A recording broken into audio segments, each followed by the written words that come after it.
아직은 제 생각에는 여기 구간일 수도 있고요. 추가 하락이 더 남아있을 그런 가능성도 있는 구간이고, 아니면 이제 네, 안녕하세요, 종수트레더입니다.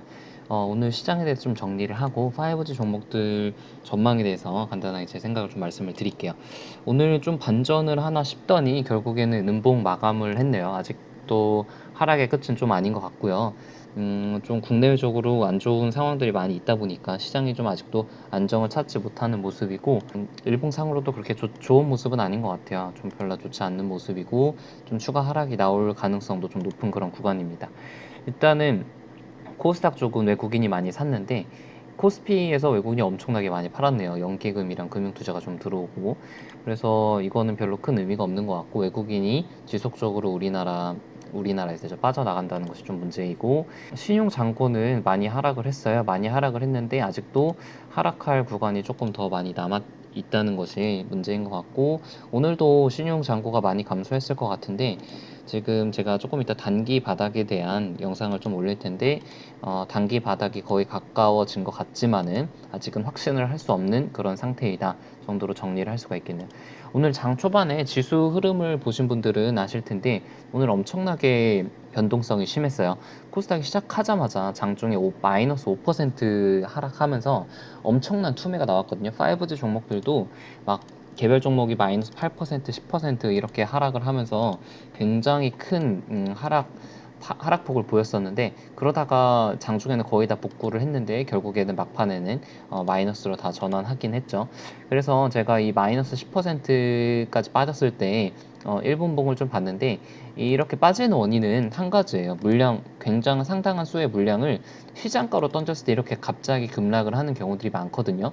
물량들을 시장가로 팔게 되면은 가격 호가가 계속 내려가면서 체결이 될 거 아니에요. 호가가 계속 내려가면서. 여기서 이제 그 사주는 매수 물량들이 있어야 이게 더 내려가지 않고 딱 지지를 받는데, 그 이 매수 주체가 없는 상황에서 갑자기 큰 물량으로 빡 밀어버리니까 이게 엄청나게 하락을 하는 거예요. 시장가로 하락을 하는 거고, 하락을 한 뒤에 이제 다시 또 큰 거래량으로 물량이 들어왔죠. 그러니까 시장가로 판 다음에 다시 시장가로 매수를 한 세력이 있다는 뜻이에요. 그러니까 여기서 이제 개미들이 투매를 한 거고, 여기서는 다른 어떤 외인이나 다른 주체들이 시장가로 매수를 하게 된 거죠. 그래서 저는 이 광경을 좀 보면서 5G는 좀 안심하자라는 그런 생각을 좀 강하게 들었고요. 그리고 오늘도 좀 많이 하락을 했어요. 유비쿼스 홀딩스가 좀 장중에는 10% 넘게 상승을 했는데, 막판에는 거의 다 상승분을 마감을 했죠. 확실히 5G 종목이 시장보다는 확실히 강한 모습인데, 이게 시장이 돌아서지가 않으니까 5G 종목들도 오를 수가 없는 거예요. 나중에 반등할 때는 오르겠지만, 미중 무역 전쟁 때문에 계속 더 크게 하락을 하고 있잖아요. 그래서 미국 시장이 어느 정도는 조금 안정이 돼야 한국 시장도 돌아설 거라고 생각을 하고 있고, 아직은 바닥은 나오지 않은 상태입니다. 장 초반에 개인이 엄청나게 투매가 나왔어요. 5% 하락을 하면서 1,000억 원 넘게 순 매도를 했고, 외국인과 기관은 순 매수를 하면서 장 중에 마이너스 5%까지 갔다가, 장 중반에는 거의 보합 플러스까지 갔다가 지금 마이너스 3%로 돌아섰는데, 엄청나게 투매 물량이 많이 나왔을 때는 좀 함부로 투매에 동참하면은 큰 낭패를 좀 볼 수가 있겠죠. 제가 작년 5G가 작년 10월에 엄청나게 크게 하락을 했을 때 어떤 모습이었는지 좀 봤는데, 코스닥이 이제 820에서 620까지 30% 넘게 빠지면서 다른 종목들을 좀 봤는데, 당연히 5 종목들도 많이 빠졌죠. 이게 이제 이노와리스 같은 경우는 24,000원에서 16,000원까지 이것도 한 30% 넘게 빠졌고요. 그리고 KMW도 14,000원에서 만원이니까 이것도 거의 한 50% 넘게 빠졌네요. 14,000원 기준으로는.